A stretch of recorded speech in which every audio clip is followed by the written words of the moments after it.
We hold these truths to be self-evident.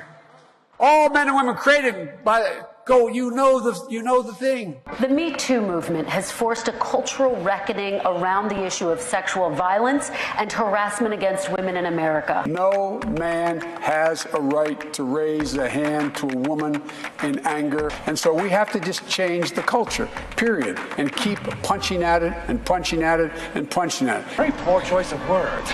We have this notion that somehow if you're poor, you cannot do it. Poor kids are just as bright and just as talented as white kids, wealthy kids, black kids, Asian kids. No, I really mean it, but think how we think about it. And why should the voters believe that you can win the national election? I was a Democratic caucus. You ever been to a caucus? No, you haven't. You're a lying dog-faced pony soldier. I got your work straight, Jack. Look, here's the deal. I'm not voting for you. Well, I knew you weren't, man. You think I thought you'd stand up and vote for me? You're too old to vote for me. I'm not sedentary. I get up and no, let him go. Let him go. Look, the reason I'm running is because I've been around a long time and I know more than most people know. And I can get things done. That's why I'm running. And you want to check my shape on, let's do push-ups together here, man. Let's run. Let's do whatever you want to do. Let's take the T-shirt. But the Taoiseach knows a lot about it. His mom lived in Long Island for 10 years or so. God rest her soul. And although your mom's still alive as your dad passed. God bless her soul. I got to get this straight. Play the radio. Make sure make sure you have the record player on at night. Corn Pop was a bad dude, and he ran a bunch of bad boys. And and back in those days, to show how things have changed, one of the things you had to use, if you used pomade in your hair, you had to wear a bathing cap. And he cut off a 6-foot length of chain. He folded up, he said, you walk out with that chain.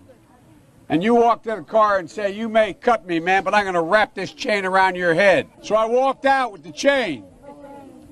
And I walked up to my car. And in those days, you used to remember the straight razor. You'd bang them on the curb, get them rusty, put them in the rain barrel, get them rusty. And it get hot. I got hairy legs that turn, blonde in the sun. And the kids used to come up and reach in the pool and rub my leg down so it was straight, and then watch the hair come back up again.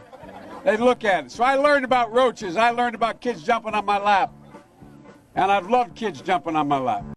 I mean, whatever happened to that old conservative discipline about paying for what you spend? I'm up for re-election this year, and I'm going to remind everybody what I did at home, which is going to cost me politically.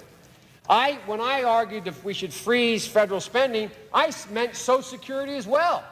I meant Medicare and Medicaid. I meant veterans benefits. I meant every single solitary thing in the government. And I not only tried it once, I tried it twice, I tried it a third time, and I tried it a fourth time. And thank you, Dr. Pepper, and thank you, Chancellor, or Dr. Paper, and thank you, Chancellor. We choose unity over division. We choose science over fiction. We choose truth over facts.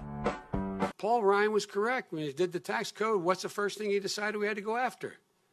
Social Security and Medicare.